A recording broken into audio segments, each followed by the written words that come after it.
Someone got murdered on AEW Collision. Jesus Christ. All right, let's talk about it. That son of a bitch! Why, Triple H? You son of a bitch! Why?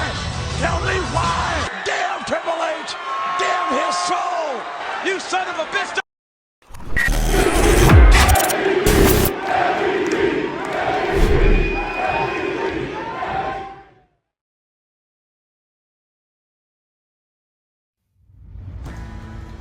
AEW Collision, July 19th, 2025. This is the review. Welcome back to the MVP's Lounge. I am your host, The King. As always, thank you guys for liking, sharing, subscribing, commenting, all that good stuff. How y'all doing today? How you feeling? You, the one that's been clicking on the video, how you feeling? I hope you're feeling well. Okay? I hope you're feeling well, because I'm doing well right now. Let's talk about a little bit of AEW Collision. All right? Walk with me here. We opened the show with Kyle Fletcher and the new TNT champion Dustin Rhodes in a nice little promo segment here. Kyle extremely furious ever since losing at All In, because he wanted to gain the TNT title. I kind of wanted him to gain it too, low key, high key actually, but Dustin getting it, hey, got a great reaction. But Kyle believes he's going to completely and utterly end Dustin Rhodes for good to get that TNT title. He claims that he's going to take everything away from Dustin Rhodes. And Dustin replies with he's not going to be able to. Same way Dustin found a way to win at All In, so he's going to find a way to win again. And how he's just mad, Kyle that is, because Dustin was able to work 3 times within the span of 24 hours and was still able to gain the TNT title over Kyle. And before Kyle could even get a punch out, Don Callis told him to stay back, approached Dustin and was like, hey, look, Dustin, you and me, we go way back, okay? We took long road trips together. We worked in this business for over years together, and said that once Kyle beats you for that belt, you just let him know up front that he's going to lose. It's like, once Kyle beats you for this TNT title, it's okay, because I have a spot in the Don Callis family reserved specifically for you. Okay? And you don't have to associate yourself with that, trash family of yours, and you don't have to be a third wheel to it. And the moment he brought up the family, Don Callis gets punched in the face. And then Dustin Rhodes starts to get stomped out. But then he starts to fire back and knocks Kyle O'Reilly down. I said Kyle O'Reilly. Too many Kyles. Knocks Kyle Fletcher down. And Kyle is outside the ring, and him and Don Callis leave. So big ups on Dustin for winning here in this exchange. But they're not wrong, man. Kyle Fletcher will be taking his belt up off of old boy. It's going to be his retirement. Calling it now. Kyle Fletcher will retire Dustin Rhodes completely, and then it'll be up to Sammy Guevara to avenge him. But nice little segment. Don Callis, stop trying to add people to your group. You got too many people as it is. Alright. Next, our first match of the day, we get AR Fox versus Ricochet. Hey man, show some love for Ricochet. AR Fox was pretty much in control of the majority of this match, especially that first portion of it, up until the Gates of Agony. Ricochet's new we'll say henchman. Yeah, his new henchman, the Gates of Agony. Those 2 Samoan dudes that you be seeing. Yeah, he's got them on the side now for the past couple weeks. So yeah, they pretty much helped out with adding some extra damage onto AR Fox halfway through the match. Helped out with distractions, and then eventually Ricochet took over. Gets his spirit gun strike off on AR Fox once he misses his 450 splash, and gets the W. So shouts out to Ricochet and his new goons that they got. I wonder where that's gonna go. Ricochet and the goons. I wonder where that's leading to. But I'm liking it. Hey, talked about it before. Faction warfare could end up being a big thing here in AEW, just like New Japan. So I guess everybody's really is starting to build up their factions. Okay, so after this whole thing, they run an ad. And when we get back from ad, they get to the commentary desk. Right, and they're showing everybody, Nigel, Tony Schiavone, Colt Cabana for some reason. I'm like, all right. Sure, Colt Cabana, he's here. All right, cool. Everybody's chilling, vibing, talking, chilling. And out of nowhere, Marina Shafir just pulls up and is strangling Colt Cabana at the announce desk. I'm like, yo, what is happening right now? What is happening? Now Moxley pulls up, then Yuta pulls up, and they all start beating up Colt Cabana like crazy. And then Moxley gets the chain that was used on him at All In, wraps it around the bloody Colt Cabana, and it hangs him. Yo. Wild. They just killed Colt Cabana on Collision. Of course, this is an instant shot at his buddy Hangman Adam Page. So they're like, hey, we're getting retribution. I'm gonna start to take out your homies now. And they started with Colt Cabana. So I wonder who they're going for next. That's the question. But R.I.P. Colt Cabana, yeah, he got cooked immensely. Jesus. Left that dude just call the EMTs for that boy. Next segment. We got Chris Statlander talking backstage about God knows what. I'm gonna be honest with you. I was kind of no-selling. I was low-key no-selling her promo. It had something to do with All In and fighting Willow and losing, something like that. But I was really no-selling it. Up until the Death Riders pull up and they come walking by. Yuta stops, goes to her, and it's like, hey, champions, they find a way to get back on top. So she took those words very personally, kept it wrapped around in her brain, and then walked away. And then Yuta also ends up getting dragged away by Marina. So the Death Riders are slowly but surely entering in Chris Statlander's head. So we'll see where this leads for her for next time. I'm hoping that it does lead to Soul's prediction of Orange Cassidy and her joining the group. I hope it does lead to that, because then that dude will really become a prophet at that point. All right, our next matchup is Ty Mello versus Megan Bayne. Okay, I will not lie to you. They had a pretty solid match. The best part of the match for me was Ty's stomps in the corner. Yeah, she was really laying them boots in Megan Bayne's face. Like them kicks was nasty. Like these were some New Japan, like, I'm sick of you nigga type kicks that was going on. Like, yo, she was wilder. But eventually Megan Bayne gets her up, hits her with the running Liger bomb, and gets the W. So Megan Bayne stacking up wins under her record. Hopefully later down the line we can get her in a TBS title or main event title match again, because she's championship material. Okay, she's really good. Oh god, we're getting to this segment. Okay, so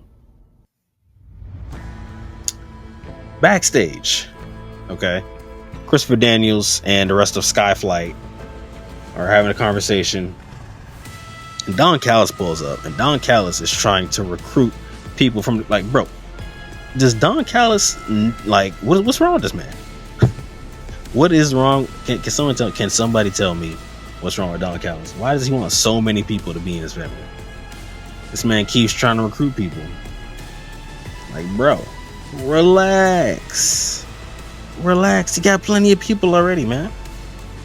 Man's trying to recruit everybody. Christopher Daniels like, nah, bro, I'm not recruiting my people. And in fact, he wants to put a challenge out to face the Don Callis family. Don Callis says, all right, bet, say less. Good on you, Christopher Daniels. Oh, this man out here trying to take your people. All right, our next matchup, not important at all. Not important at all. Okay, I'll tell you why it's not important. Because it was Ty Valkyrie versus Alex Windsor, or Windsor, or I don't know what the hell it was. Alex Windsor? Y'all let me know in the comments. But Taya Valkyrie versus Alex Windsor, and it pretty much ends in like max, maybe like 3 to 4 minutes. Windsor picks up the W, and she's trying to cut a promo, but gets immediately cut off by Athena, saying nobody cares, and get out of my ring. Plain and simple. Yeah. Athena was like, get the hell out of here. And she obliged, she left. So that makes it even looking worse.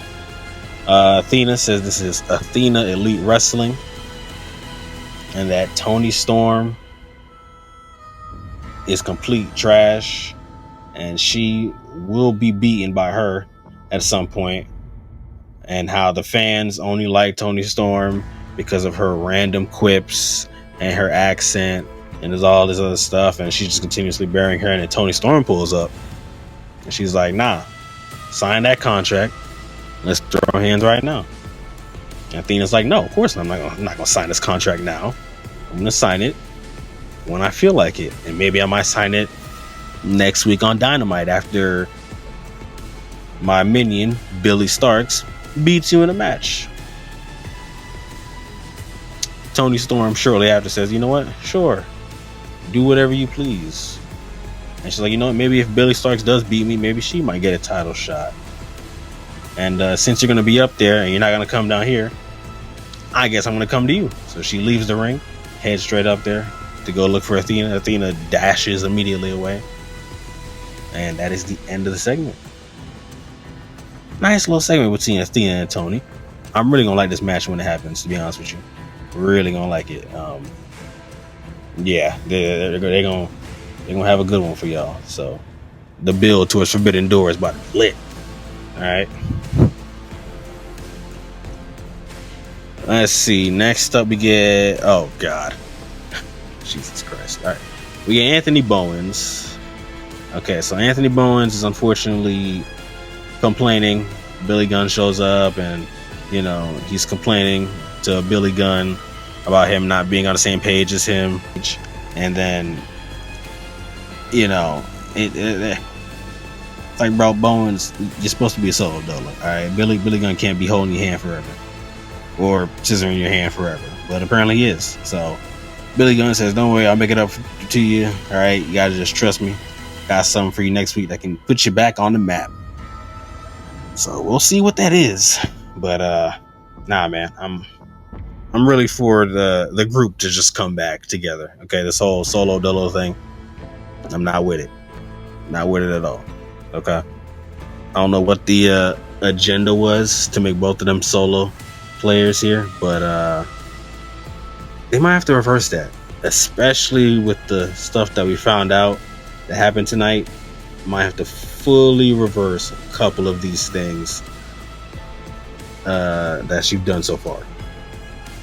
But next up, we have a $200K money match. It is a fatal 4-way tag team match, to be exact. Yes, fatal 4-way tag team match between Brian Keith, Big Bill, and they're against Action Andretti and Leo Rush, and then they're against Gates of Agony, and also against the Guns. Our boys, the Guns, are back, but unfortunately,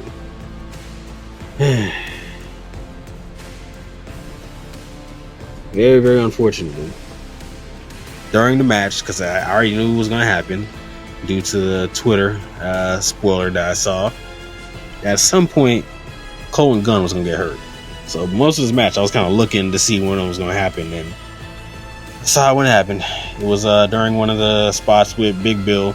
He like leaps and then lands down and plants, and like you can just see his knee buckle. So it looks like it's going to be a knee injury. Hopefully nothing crazy, but oh man, it sucks honestly to lose the Guns right now. You know, I really expected the Guns to be our next guys up as tag team champions to face the Hurt Syndicate, but Does not seem to be the plans going forward because the injury. A big build, extremely over right now as a babyface. Apparently, fans love him. They were still in Chicago, by the way, and apparently they're going to be in Chicago for the next 2 weeks, I believe, for some reason. I'm not sure why, but they're going to be in Chicago. So, but yeah, decent match. Ricochet shows up to cost the Guns and the rest of them the match and help the Gates back and to get the W. So they win the 200K. So now they up some Skrilla. My only thing is, anytime it comes to these money matches, I mentioned it before, they really need to like kind of gimmick it a little bit, like have a briefcase full of money or have a bag full of money, you know. Listen, adding that kind of stuff to it adds to the showmanship and the creativity of the match, you know. Actually letting people be able to see the money, or doing something where like you show a segment of them using money to buy stuff, or they come back next week with upgraded gear or stuff like that. Like, just little small tidbits of stuff make those matches feel a little bit better when those things kind of happen, you know, or when you can see it happen and not just hear, okay, hey, they're getting money, you know, kind of thing. Now, as Soul would say, whoever wins this match means that they broke. Gates of Agony, they definitely broke. Which, with how many times they've been losing in this company, they definitely broke. So, shouts out to Gates of Agony and Ricochet. All W's for them tonight. Okay, so we get the another disgusting segment / match between the idiotic and stupid Max Caster. Yeah, that's right. We're getting Max Caster against Open Challenge Kyle O'Reilly in his Open Challenge thing where he always loses. Again, you do this separation thing and the guy's just losing, and it's turned to the Heath Slater Open Challenge stuff where they just lose constantly. It's not needed, bro. Put him back as a tag team, okay? Especially when the Guns got out. Like, come on, put him as a tag team. O'Reilly chokes him out with 2 minutes and 42 seconds remaining on his 5-minute clock. So, yeah, that's it for Max Caster. All right, we get 2 more matches left. Just 2 more. We have Roosh El Toro Blanco against Shibata. Very hard-hitting match. But Shibata is outnumbered by Roosh and the Beast Mortos and Jalistico. All kinds of distractions everywhere. And then Roosh hits his horns or his shotgun dropkick into the corner on Shibata and gets his W. And then they start stomping on Shibata, and Powerhouse Hobbs has to show up to save him. Now, Hobbs, you honestly should have been out there to begin with to help support your boy, but you know, here we are. Apparently, in case you don't care about Shibata like that, they're really gonna need a third guy to help bring this back up since Samoa Joe's gone, Hook's gone. They're gonna have to figure some stuff out here, man. We have now reached the main event of the evening. All right, 8-man tag team match. Are you ready? I hope you are. We got Josh Alexander against... Not Josh Alexander. We got Josh Alexander, Hechicero, Rocky Romero, and Lance Archer against Jet Speeds, Speedball Mike Bailey and Kevin Knight, Bandito, and Mascara Dorado. 8-man tag team match. Fun little 8-man tag match to end the show off with. I'm not gonna lie, it was a real and for a match that, you know, had no real meaning to it. it was kind of nice to still get an entertaining match to send home on, you know. So it was a real good match by both sides.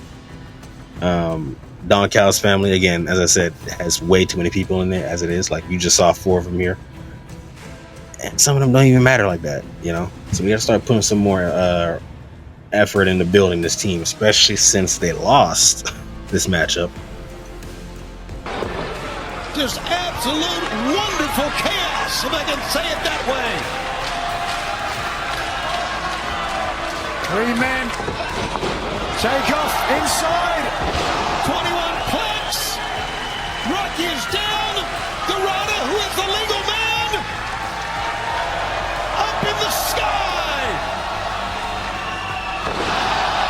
Shooting star. 1, 2, 3. Boy, that shooting star press was stiff as hell, wasn't it? Jesus Christ. I was like, yo, was he gonna make it? But big dubs for Bandito, Jet Speed, and Dorada. So that's how we go off the air, and that was AEW Collision. It was a pretty decent show, you know. We got a murder, got some good action, a couple good segments, you know, pretty decent show. Won't lie. But we will see you guys back here next week for AEW Dynamite. Maybe we'll be back in Chicago again, so they're just gonna be here for probably the rest of the month, as it seems. But let me know what you guys enjoyed in the comment section down below. What was your favorite segment? What was your favorite match? What are you looking forward to in the future? Be sure to like, comment, subscribe, and share as always. And I will see you guys here next time in the MVP's Lounge. Peace.